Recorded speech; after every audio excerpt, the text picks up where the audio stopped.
Hey, this is David Smith with Bussey Combatives. Today I want to talk to you a little bit about a controversial issue in the martial arts world, knife defense and disarms. I'm sure there's a lot of people out there watching this that are going to say, a skilled knife fighter is only going to hold a knife like this, or a skilled knife fighter is never going to come at you with a plain straight attack or a plain slicing attack or something like that. But the odds are very small that you will get attacked on the street by a skilled knife fighter. Most people who are going to attack you on the street, that wind up on the news, that stab somebody, are not ex-Navy SEALs or skilled knife technicians or anything of the sort. They're just people who got some sort of an edged weapon, and they're coming with a flailing style attack with intent to kill or maim or damage or something. Okay. This is just one of the attacks that may happen in a realistic street attack by somebody who is maybe an untrained knife fighter. Okay, they're probably going to hold a weapon out here like this. Okay, a lot of people say always hold a weapon like this. If your guy's holding a weapon in a reverse grip, he knows what he's doing. That's very true. But 9 times out of 10, an attacker is going to have the knife out here. He may have it hidden, but he's probably going to pull it out like this, if for nothing more than to brandish the weapon for intimidation purposes. Okay, so what I'm going to get Nick to do is give me one of these very typical attacks, and those may be a diagonal slicing attack that he's going to do for me. Okay, or it may be a stabbing attack that he'll do for me. All right, or it may be a diagonal slice and a backhand that he's going to show you there. Just like that, okay? Those are some of the attacks you're going to get. Also, you turn the blade over and come down, you got the typical ice pick style attack. A lot of people, they work defenses against that.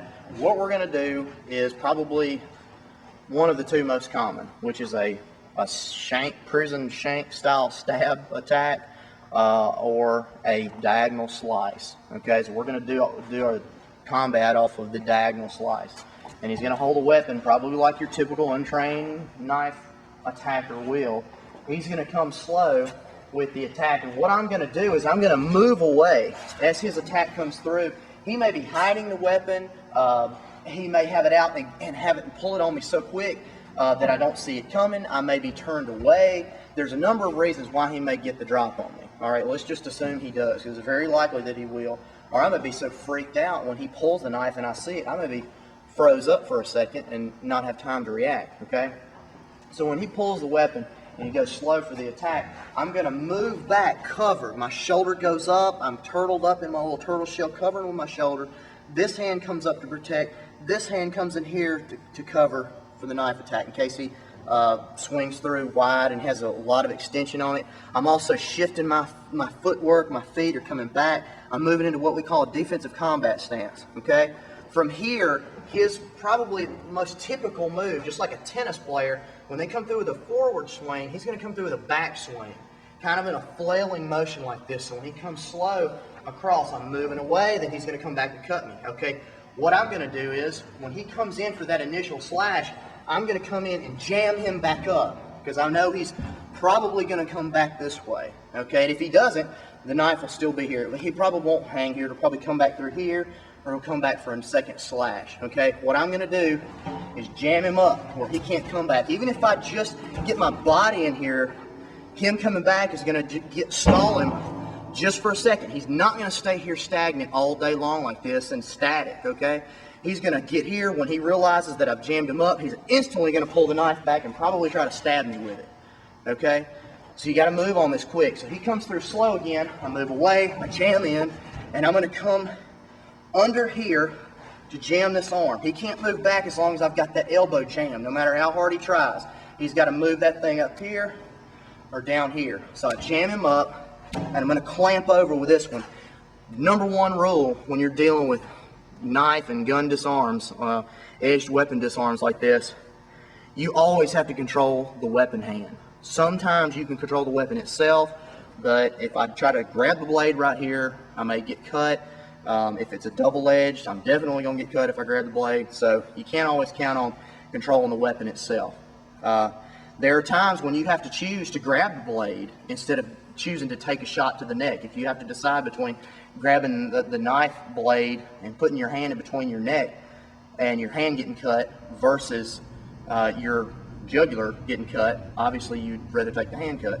But from here, I'm going to control the weapon hand. Always control the weapon hand and the weapon arm. You got to clamp down tight on that thing. Okay, from here, I've got control of it, but he's got other weapons. He's still on his feet. He can still kick me. He can knee me. He can headbutt me. He's got this hand over here free. He's definitely going to do something with this. He's not just going to stand there. So as soon as we get to here, I've got to move. All right, so once I clamp up in here, I'm going to turn my shoulder down onto him, and I'm going to clamp this to my body. I'm not holding this out here. Bad idea. He's got leverage on me. He can pull that arm away and rip away anytime he wants. When I say clamp, I don't mean just with the hands. I mean the body. I'm clamping. I'm creating as much friction with my hands and my body as I can. I'm clamping here. Okay, I'm really tight and clamped. All right, I'm going to start to pull down as hard as I can and throw my shoulder into him. And as I do, I'm going to switch over with my left hand and arm over the top. So I'm coming from under here, under an under grip right here, to an over grip, and I'm clamping back down on here. I'm squeezing down, okay? Clamping to my body. I'm getting a little bit of an arm bar here. Okay, I've still got real good control of the hand. All right, now I'm going to take this leg and throw it out, and I'm going to start to sit out on him. Okay, and I'm trying to get him turned over to where I've got him pinned with his arm just like this, okay? I've got my weight pressed against him, okay? I've got control of the arm. Be careful you don't let the knife slide down in between your legs. You want to have that knife controlled, and you want to have your weight pressed back on him, kind of like that, okay? I'm exaggerating for the camera so you can see what I'm doing, but that's what you want to do. The arm's contained here. If you want to take this and try to disarm it, you can either slap away and rip towards the thumb. You can rip the knife away, or you can take and fold his wrist in and try to get him to cut loose of it that way. If he will not let go of it, you can hold it here and try to break the arm. And at the very least, if you can't do anything with him from this point, maybe he's a big old guy and he's going to try to get up and muscle his way out of it, you can hold him here, crank on the arm as much as you can, and as you exit, pin the hand down and move away and exit controlled. And he'll try to get up, but you're going to exit controlled. Maybe that'll give you a few seconds to run away. Okay? So now we're going to run it a little bit faster.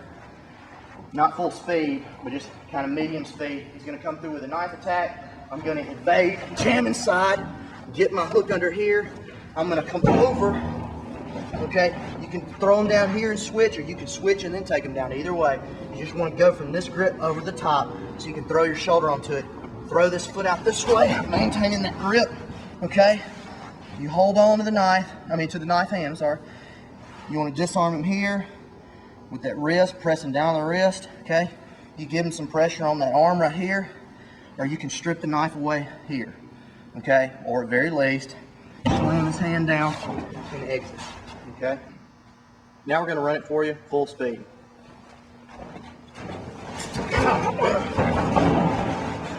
Drop the knife! I'm David Smith, and this is Bussey Combatives. We'll see you next time.